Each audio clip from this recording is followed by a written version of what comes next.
இதுல என்ன கொடுமைன்னா, ரபாடாவும், ரஷீத் கானும் வந்து கடைசில 3 ஓவர் 30 ரன் அடிச்சா தான் ஜெயிக்கிறங்கிற நிலைமையில அவிங்க 2 பேரும் ஆல்மோஸ்ட் எடுத்துட்டு வர்றாங்க. நடுவுல வாஷிங்டன் சுந்தரு, இந்த ராகுல் என்னது ராகுல் ராகுல் திவாட்டியா. திவாத்தியா ம். திவாத்தியா, அப்புறமேட்டுக்கு வந்து நம்ம ஷாருக்காட்லாம் சும்மா டம்மிக்கு விளையாண்டுட்டுருக்காங்க. ராகுல் திரிபாட்டி, தீபக் கூடாலாம் ஒரு சீசன் அடிக்காததுக்கு எத்தனாயிரம் பேச்சு இந்த சீசன் அன்சோல்டு. ம். ஆனா இங்க பாருங்க, ப்ரோ சைலண்டா கிரைம் விஜய் பண்ணிருக்கான். சங்கர் விஜய் சங்கர் எடுத்து போட்டுருக்கலாம். இல்ல ம். ராகுல் திருப்பதி எடுத்து இருந்திருக்கலாம். இல்ல மனிஷ் பாண்டேவ கூட போன வருஷம் எடுத்து உண்மையை இருந்திருக்கலாம். சொல்லணும்னா யாரு இல்ல உண்மை பேட்ஸ்மேன்னு யாரு ஒருத்தர் இருக்கணும்ல. பேராச்சும் இருக்கணும்ல பேட்ஸ்மேன் சொல்லிட்டு. இல்ல உண்மையை சொல்லணும்னா விஜய் சங்கர் ஜிடி இருக்கும்போது சூப்பரா ஆடி கொடுத்தாரு. இந்த டீமுக்கு அவர் சூப்பரா கரெக்டான பிளேயரா இருந்தாரு.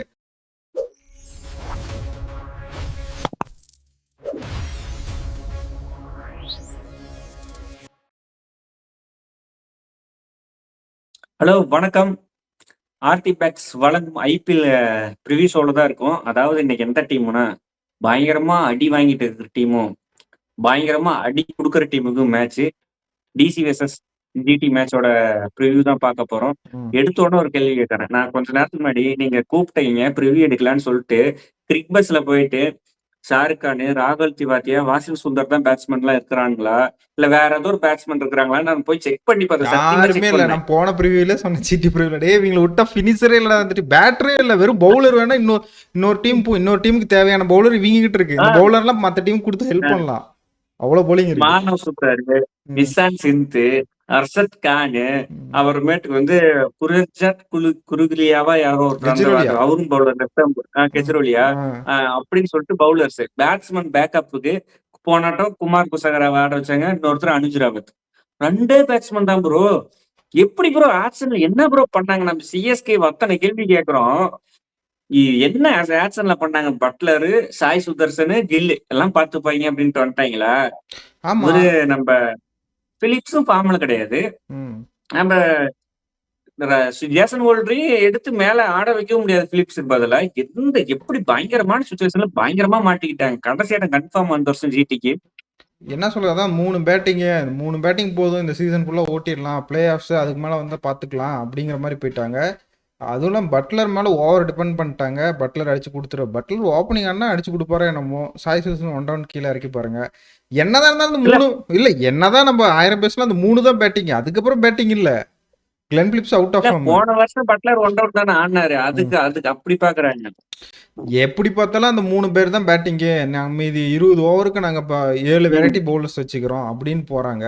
பினிஷர் ராகுல் திரிபாட்டி, ஷார்கட்னா ரஷீத் கிரைம் கான். ப்ரோ. ஷார்கட்னா கிரைம். கிரைம்னு எனக்கு தெரியல. நம்ம என்ன இல்ல, ராகுல் திரிபாட்டி, தீபக் கூடாலாம் ஒரு சீசன் அடிக்காததுக்கு எத்தனாயிரம் பேச்சு இந்த சீசன் அன்சோல்டு. ஆனா இங்க பாருங்க, ப்ரோ சைலண்டா கிரைம் பண்ணிருக்கான். விஜய் சங்கர் எடுத்து போட்டிருக்கலாம். இல்ல ம். ராகுல் திருப்பதி எடுத்து இருந்திருக்கலாம். இல்ல மனிஷ் பாண்டேவ கூட போன வருஷம் எடுத்து உண்மையை இருந்திருக்கலாம். சொல்லணும்னா யாரு இல்ல உண்மை பேட்ஸ்மேனு யாரு ஒருத்தர் இருக்கணும்ல. பேராச்சும் இருக்கணும்ல பேட்ஸ்மேன் சொல்லிட்டு. இல்ல உண்மையை சொல்லணும்னா விஜய் சங்கர் ஜிடி இருக்கும்போது சூப்பரா ஆடி கொடுத்தாரு. இந்த டீமுக்கு அவர் சூப்பரா கரெக்டான பிளேயரா இருந்தாரு. இப்பயுமே அவர் இந்த டீம்ல இருந்ததுன்னா சூப்பரான பிளேயர். சென்னைக்கு அது ஒத்து வராது. பாலுக்கு பால் அடித்தர இங்க அந்த மாதிரி கூட ஆடித்தர பேட்ஸ்மேன் இல்ல. அதுதான் இங்க மாட்டிக்கிட்டாங்க.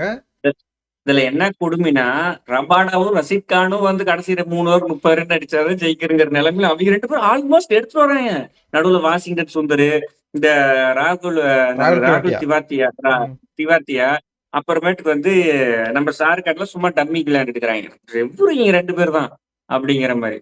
சரி இந்த டீம் பேட்டிங் நம்ம பார்த்துட்டோம். டிசி பேட்டிங் பக்கம் போனோம்னா, தம்பி நம்ம சூப்பர் ஸ்டார் கேஎல் ராகுல் ரன் அடிக்கிற மாதிரி தெரியல. தெரியல, அவ்வளவுதான். நான் நிதின் தான் ராணாவும் சொன்னேன்ல, கிக் அடிக்கிற இந்த மாதிரி தெரியல. சீசன் அவர் அடிக்க மாட்டாருன்னு நான் உங்ககிட்ட ஸ்டார்டிங்ல. இங்க பாரு, வேர்ல்டு கப் இல்ல, பக்கமா எதுவும் இல்ல, 2027 வேர்ல்டு கப் தான் வருது, 50 ஓவர்.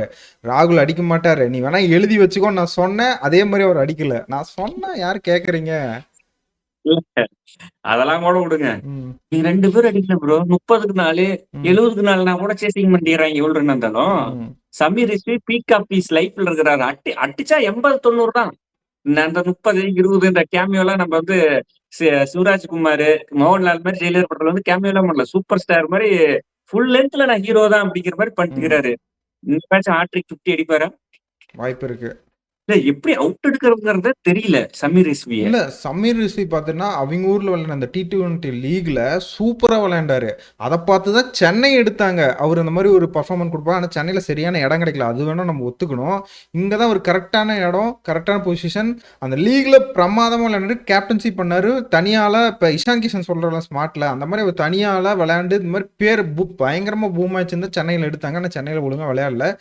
ஆனா இங்க அவரு எ எப்படி ஒரு இன்டர்நேஷனல் பிளேயருக்கு இருக்க குவாலிட்டிய ஒரு டீமால அடிக்க முடியாது. ஒரு 4 பேர் போய் 2 மேட்ச் தொடர்ந்து போறதெல்லாம் அதிசயம் ஐபிஎல்ல. ரொம்ப கஷ்டம். என்ன அனலைஸ் பண்ணிருப்போம். உனக்கு இதுதான் வீக்னஸ்ன்ட்டு. கருண் நாயராலயே அத பண்ண முடியல. 2 மேட்ச்சுக்கு தொடர்ந்து அடிக்க முடியல. ஆனா இவர் பண்ணி காமிச்சாரு. இந்த பையன்ட்ட ஏதோ டேலண்ட் இருக்கு. இந்த பையன் இதோட நிறுத்த மாட்டான்னு நினைக்கிறேன். 3 50 கண்டிப்பா இல்ல எடுப்பாரு. ஒரு சூப்பர் ஸ்டார் எப்படி இந்த சீசன்ல ஒரு 600 இல்ல 700 ரன் அடிச்சா அந்த 4வது இடத்துல ஆடுற இடம் சூப்பரா வந்துடும். ஸ்கைக்கு இவரு நம்ம அபிஷேக் சொதப்பிட்டு இருக்காரு. சாம்சனும் அப்பப்ப சொதப்புறாரு. நீ டைரக்டா உள்ள இன்க்ளூட் பண்றதுக்கான வாய்ப்பு இருக்கு. இந்த இன்னொரு கதை என்னன்னா, ஸ்டப்ஸும் சாம்சன் வந்து டெல்லிக்கு வர மாதிரி தான் இருந்துச்சு. ஸ்டப்ஸ் வந்து எங்களுக்கு கொடுங்க அப்படின்னு கேட்டாங்க. கூடங்க சமீர் ரிஸ்வி சேர்த்தி கேட்டாங்களாமா. ம். சமீர் ரிஸ்வின்னு பேர் சொன்னோன்னா டிசி வந்துட்டு நாங்க வரல. ம். சாம்சன் எங்களுக்கு வேணாம் ம். அப்படின்ட்டாங்களாமா. அதுக்கப்புறம் தான் சென்னை பக்கம் போனாங்க சாம்சன். இப்படி ஒரு கதை இருக்கு. இன்னைக்கு தான் அந்த கதையை கேள்விப்பட்டேன். ம். ப்ரோ பேட்டிங் ஆட்டம் ரொம்ப ஸ்ட்ராங். கேஎல் ராகுல், நிதிஷ் ராணா ப்ராமினென்ட்டா இருக்க 2 பேட்ஸ்மேன் அடிக்காம 10 மிஸ்ஸுங்க போனாட்டும் ஒரு 44 அடிச்சாரு. சமீர் ரிஸ்வி, ஸ்டப்ஸ் நம்ம என்ன அக்சர் பட்டேல் அடிக்கல. மில்லர்னு பேட்டிங்கே வரல. விப்ராஜ் நிக்காம. என்ன ப்ரோ பேட்டிங் ஆடுறது இப்படி இருந்தா எப்படி கடப்பாறையா ப்ரோ? இருக்கு. யார் ஒருத்த விட்டா ஒருத்த விட்டா ஒருத்த விட்டா ஒருத்த விட்டா நான் தான் அடிச்சுட்டே இருக்கான். நான் தான் டிசில சொன்னேன்ல, டேய் மும்பை நீங்க கடப்பாறை லைன்லடா, இவனுங்க தானே உண்மையான கடப்பாறை. பாரு இல்ல இன்னும் அன்னைக்கு பேட்டிங் நான் இருக்குன்னு. எம்ஐ தோத்து பேர் தானே சொன்னேன். நானும் அதான் சொன்னேன். இல்ல உண்மையான அதாவது எம்ஐனா அடிச்சா அடிக்கிற பேட்டிங். இவனுங்க அடிச்சுக்கிட்டே இருக்க பேட்டிங். அதுதான் நான் சொல்றேன். அக்ஷர் பட்டேல் இருந்து விப்ராஜ் நிகம் இவங்கெல்லாம் அடிக்கக்கூடிய பேட்ஸ்மேன். ரொம்ப அதான் சொல்றேன். பிளே ஆஃப்ஸ் வந்துருவாங்க. எனக்கு என்னமோ அந்த ஒரு 6 மேட்ச் இவங்க பூம் ஆவாங்க. போன சீசன் பார்த்ததே எனக்கு இவங்களால கன்ஃபார்மா இவங்க சூப்பர் ஸ்டார் டீம் இவங்களை அடிச்சுக்க முடியாதுன்னு சொல்ல முடியல. ஏன்னா போன வருஷம் பண்ண காமெடி எப்படி. இல்ல இப்ப பேட்டிங் எல்லாம் பாத்துட்டு 2 டீம்லயும் பவுலிங்ல எனக்கு தெரிஞ்சு 2 டீம்லயுமே நெக் டு நெக் இருக்கிற மாதிரி இருக்குது. அசோக் சர்மா போனாட்டம் நல்லா போட்டாரு. சிராஜ் அசோக் சர்மா போனாட்டம் கொஞ்சம் சூப்பர். அசோக் சர்மா இல்ல 150 சொல்றேன். போடுறாரு.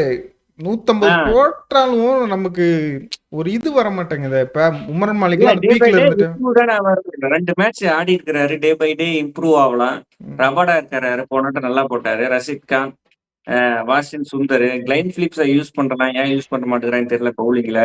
ம், அப்படி இப்படி பார்க்க பவுலிங் ஓரளவுக்கு இருக்குது ப்ரோ. ம். டெல்லி பக்கம் அந்த 5 பேர் 6 பேர் இல்ல கரெக்டா நம்ம இருக்கிறாங்க. 6 பேர் இல்ல நந்தரம் தான் சொல்லிக்கிட்டே இருப்போம். ஹோல்டர் ஆடவைங்க ஹோல்டர். டைம் டு ஹோல்டரா பிளிப்ஸை தூக்கிட்டு யாருக்கு பதில்ல பிளிப்ஸை யாருக்கு தூக்க பதில் வேண்டியதான். போனாட்டம் தான் அடிச்சிட்டாரு. என்ன அடிச்சு பிலிப்ஸ தூக்கி ப்ரோ பிலிப்ஸ தூக்கிட்டா Sai Sudharsan, Shubman Gill, Jos Buttler, fill in the blanks, 7வது இடத்துல வந்து ஜேசன் ஹோல்டர் அப்படின்னு வந்துருமே. பேட்டர்னு ஒரு பேர் இருக்கணும்ல. பேட்டர்னு அதுதான் சும்மா ஜெயிண்ட் அதை போட்டுக்க வேண்டியதான். அவர் மட்டும் தான் பேட்டிங் ஆள் பவுலிங் அதுவும் பவுலிங் ஆல்ரவுண்டர் தானே இருக்கு. பேசாம பட்லரோட பையனை போடலாம். அவரு நீட்டா இதை தள்ளிட்டு வர்றாரு பொட்டிய. அவரு ம். வந்து வேணா சேர்த்துக்கலாம் பட்லரோட பையனை. அப்பயாச்சும் பேட்டிங்னு ஒரு பேர் இருக்கும். சத்தியமா ரொம்ப நிதான் இல்ல நீ என்ன நிதான் சிந்துன்னு பண்ணுன ஒரு பேட்டிங் ஆல்ரவுண்டர் இருக்கு. வேணா அவரு மேல வச்சுக்கலாம். ப்ரோ? அவருமே சடேஜா மாதிரிதான் பேட்டிங் ஓரளவுக்கு ஆடுவார். பவுலிங் தான் நல்லா போடுவாரு நிஷாந்த் சிந்து. அப்புறம் என்ன பண்றது? இல்லையே இருந்த நீ சொல்றதானே புரியுது. இல்லையே என்ன பண்றது பாரு. நான் சொல்றேன்ல பவுலிங் பாரு. லுக்குடு, ஹர்ஷித் கானு, பிருத்திவிராஜ் யாரா, பிருத்திவிராஜ் ஹோல்டரு, அசோக் சர்மா, இஷாந்த் சர்மா, ஜெயண்ட் யாதவ். எப்பா இது இன்னும் 10 டீமுக்கு கடன் கொடுக்கலாம். இப்போ வந்து அந்த 2 பிளேயர் வச்சிருந்தா அவ்வளவு. எங்க டீம் இஷாந்த் சர்மா வச்சு கணக்கு கொடுக்குப்பா. பவர் பிளேல வந்து போறதுக்கு அது சென்னையில சர்வீஸுக்கு. பவுல் போறதுக்கு ஒரு 2 பிளேயரை கொடுங்கன்னு வாங்கிட்டு போலாம் மாட்டிருக்கு. கடையே வச்சிருக்காங்க. எதுக்குடா இத்தனை பவுலிங்கு? இன்னும் ரப்போடா இன்னும் முடியல. சிராஜ், குர்ரான், பிரார்னா ஐயோ அந்த நீங்க பிரசன்ட் கட்சிதான் கொடுத்தீங்க. ஐயோ குன்னூர் பிரார் பஞ்சாப்ல இருந்தாரு அவரு. மன்னான் சுதர் மானவ் சூத்தர். அவரும் லெஃப்ட் ஆம் ஆர்த்தடாக்ஸ். ஐயோ இன்னுமே முடியல. ப்ரோ ரஷித் கானு இந்த பவுலிங் லைன் வச்சு ஐபிஎல்லே 3 பவுலிங் லைனை போடலாம். ஒரு 4 பேர் தான் பவுலிங் ஆட போறாங்க. 12 பேர் இருக்கிறாங்க இதுலயே. பவுலிங் இந்த பேட்டிங்க்கு தான் ஃபில் இந்த பிளான்ஸ் ஆயிருச்சு. இல்ல வேணா யாராவது விட்டுட்டு இன்ஜுரி ரிப்ளேஸ்மெண்ட் அதுவும் லைக் டு லைக் தானே எடுக்க முடியும். இந்த மாதிரி பேட்ஸ்மேன் ஆமா. எடுக்க முடியாது. பவுலர்னா பவுலர் எடுத்துக்கலாம்னு சொல்லுவாங்க. ஒருவேளை அர்ஷத் கான கொஞ்சம் இன்க்ளூட் பண்ணலாம். பேட்டிங் ஓரளவுக்கு ஆடுவாரு. பவுலிங்கும் பவர் பிளேல கொஞ்சம் நல்லா போடுவாரு. யாரோ ஒருத்தர் ஏன் உட்கார வச்சுட்டு ஜாஸ்மின் கோல்டரை இன்க்ளூட் பண்ணலாம். நம்ம ரபோடா கூட உட்கார வச்சுட்டு இல்ல 50 பார்த்தேன். இல்ல இல்ல 50 அடிச்சிருக்காரு. போன வருஷமா ஒரு மேட்ச் நல்லா அர்ஷத் இருந்தேன். கான் 50 அதான் அடிச்சிருக்காரு. அதான் போன வருஷமா லக்னோவோட நினைக்கிற ஒரு மேட்ச் நல்லா 50 அடிச்சாரு. நல்லா ஞாபகம் இருக்கு. அதனால தான் சொல்றேன். ம். அஹ் இப்ப டெல்லி பக்கம் லுங்கிங்கிரி, நட்ராஜன், முகேஷ், குல்தீப், அக்சர், விப்ராஜ்னு 6 தரமான பவுலர்ஸ் இருக்காங்க. கோட்டா யாருக்கு பிடிக்கிறதுனே தெரியல. 3 3 ஓவரா போட்டு ஓவர் போட்டு குடுத்து, உனக்கு 3 ஆனா ஓவர், உனக்கு 3 ஓவர், இந்த 3 டீம் ஓவர் போட்டு மத்த டீம்லாம் முடிச்சுக்கிறாங்க ஓவர. எதுக்குடா பவுலிங் போடுறோம், பேட்டிங் மட்டும் ஆர்டர் வச்சுக்கலாம். நான் 250 அடிக்கிறேன், நீ ஒரு 250 அடிப்பியா, அப்படி பார்த்துக்கிட்டு போலான்னு இருக்கிற டைம்ல ஒரு டீம் மட்டும் யாருக்கு எல்லாருமே நல்லா போடுறாங்க, எப்படி 3 ஓவர் கொடுத்து நம்ம முடிச்சுக்கலாங்கிற மாதிரி ஒருத்தன் ஜாலியா விளையாண்டுட்டு இருக்கான். லக்ஸுரி, அவ்வளவு இல்ல லக்ஸுரி இருக்கு. லுங்கிங்கிரி இல்ல கரெக்டா லுங்கிங்கிரியும் கரெக்டா பீக் ஆஃப் ஹிஸ் லைஃப்ல இருக்கிறாரு. அவர் போட்டா 30 ரன் 35 ரன் கொடுத்துருவாரு. ஆனா ஸ்ட்ரைக் பவுலர் கன்ஃபார்ம் ஒரு விக்கெட் எடுத்துருவாரு. ம். அது முக்கியமான விக்கெட். அன்னைக்கு வந்து நிக்லஸ் புரானோட விக்கெட் அன்னைக்கு பார்த்து கரெக்டா அன்னைக்குன்னு பார்த்து ஸ்கைக்கு மட்டும் தான் படிச்சு டெல்லி மேட்ச்ல கரெக்டா ஸ்கையோட விக்கெட் வந்து எடுத்தாரு. ம். அது மாதிரி முக்கியமான விக்கெட்டை கரெக்டா நேரத்துல எடுத்துருவாரு. இன்னும் அவங்களுக்கு என்ன ஒரு அப்டேட்னா மிச்சில் சாருக்கு இன்னொரு 3-4 மேட்ச் பக்கமா மிஸ் பண்ணுவார்னு அப்டேட் வந்திருக்கு. தேவையே அது இல்லையா? மட்டும் இவங்க இந்த காம்பினேஷனோட தான் போவாங்க. அப்ப மில்லர் ஆடியே ஆவாரு. அப்ப பேட்டிங் ஸ்ட்ராங், பவுலிங் ஸ்ட்ராங்கா இருக்க போது சரி ஓகே எல்லாம் அனலைஸ் பண்ணிட்டோம். யார் வின் பண்ணுவோம் நாளைக்கு? இது என்ன கேள்வி? டிசி தான் வின்னு. கேஎல் ஃபார்முக்கு வந்துருவாரு. இந்த மாதிரி ஒரு டீமுக்கு தான் வெயிட் பண்ணிட்டு இருக்காரு. கண்டிப்பா கேஎல் நாளைக்கு அடிப்பாரு. இல்ல இல்ல ப்ரோ நான் என்ன நினைக்கிறேன்னா நீங்க டிசி பிச் பாத்தீங்களா? டிசியும் எம்ஐ ஆடும்போது அந்த பிச்சு கொடுத்தாங்க. அதே மாதிரி பிச்சு சர்வீஸ் இருந்தா அது வந்து ஜிடிக்கு ஏத்த பிச்சு. இந்த 3 பேர் 3 பேர் தட்டி தட்டி ஒரு 160 170 ரன் அடிச்சுட்டு பவுலிங் போட்டு டிஃபெண்ட் பண்ண பார்ப்பாங்க. வாய்ப்பே இல்லை. இவங்க எடுத்துட்டு பழைய டெல்லி பிச் மாதிரி ஒரு 200 220 கொடுத்தாங்களா சூர் ஷாட்டா டெல்லி வின்னு. டெல்லி தான் வின்னு. யார் நல்லா பண்ணுவாங்க? அதான் நானும் டெல்லி வின்னு. ஆ. அன்னைக்கு டிசிஎம்ஐ மேட்ச்ல பார்த்த பிச்சு மாதிரி இருந்துச்சுன்னா அப்ப வந்து இல்ல எனக்கு ஜிடிக்குமே தெரிஞ்சு இப்ப இந்த மேட்ச்ல எல்லா மேட்சும் எல்லா டீமுமே விளையாண்டுருச்சு. ஹோம் கிரவுண்ட் எல்லா மேட்சுமே பார்த்துட்டோம். டிசி மட்டும் தான் கரெக்டா யூஸ் பண்றாங்க. தெரிலன்னு ஒத்துக்கிறாங்க. டாஸ்லேயே ஒத்துக்கிறான். எனக்கு என்ன கிரவுண்ட் என்ன பண்ணுதுன்னு தெரியலன்னு அக்செப்டபிள் ஒத்துக்கிறான். ஆனா மற்ற டீம்லாம் பார்த்தீங்கன்னா அதெல்லாம் இல்லை, இது எங்க பிச்சு 250 அடிப்போம் அப்படின்னு போறாங்க. எனக்கு என்னமோ டிசி அந்த வேலையை கரெக்டாக இந்த போன வாட்டி விட்டதை இந்த வாட்டி பிடிச்சி அவனுங்க வெறியோட விளையாடுறாங்க. என்ன தப்பானாலும் அது தப்புன்னு ஒத்துக்கிறாங்க. அதனால எனக்கு டிசி தான் வின் பண்ணுவாங்க. பிச்சை பற்றி அவங்களுக்கு பயம் இருக்காதுன்னு நினைக்கிறேன். நானும் டிசி வின்னு. நான் சொன்ன ஃபேக்டர் என்னன்னா அன்னைக்கு மாதிரி பிச்சு இருந்துச்சுன்னா ஜிடிக்கு ஏத்த கிரவுண்ட் மாதிரி இருக்கும். 160 170 ரன் அடிச்சுட்டு டிஃபெண்ட் பண்ற மாதிரி கிரவுண்டா இருக்கும். இல்லைன்னா ஷூர் ஷாட்டா வந்து பேட்டிங் லைனப் ரொம்ப டீப் ப்ரோ. யார் விக்கெட் எடுப்பா ஜிடில? பிரசித் கிருஷ்ணா ஒருத்தர் மட்டும்தான் விக்கெட் டேக்கரா இருக்கிறாரு. சிராஜ் கையில இருந்தே பால் வரமாட்டேங்குது. எங்க போய் முன்ன போட்டா ரஷீத் கான்லாம் இவரு நல்லா ஹேண்டில் பண்ணுவாரு. ஸ்டப்ஸும் நல்லா ஹேண்டில் பண்ணிடுவாரு. சமீர் ரசி 2 6 அடிச்சிருக்காரு. பார்த்தல டெபுலயே அடிச்சாரு. அதான் நான் சொல்றேன். இவரு நம்ம அக்சர் பட்டேல் நல்லா ஹேண்டில் பண்ணிடுவாங்க போது ரஷீத் கானோட வேலை இங்க இருக்காது. அப்படிங்கும் போது யார் விக்கெட் எடுப்பாங்களேங்கிறது டவுட்டா இருக்கும் போது எனக்கு வந்து டிசி வின்னு. நாளைக்கு உங்களோட பிளேயர் ஆஃப் த மேட்ச் யாரு? கேஎல் தான். கேஎல் சொல்லிட்டேன். கேஎல் மேட்ச் 70-30 தான் இருக்கும். ஒன் சைடா மேட்சா தான் இருக்கும். செகண்ட் பேட்டிங் இது ஜிடி எடுத்துட்டாங்கன்னு நமக்கு தூங்க வேண்டியதான். இவங்க முதல்ல 200 220 அடிச்சிருவாங்க. 180 அடிச்சிட்டானே இந்த டீம் சேஸ் பண்ணாது. 160 தான் கரெக்ட்.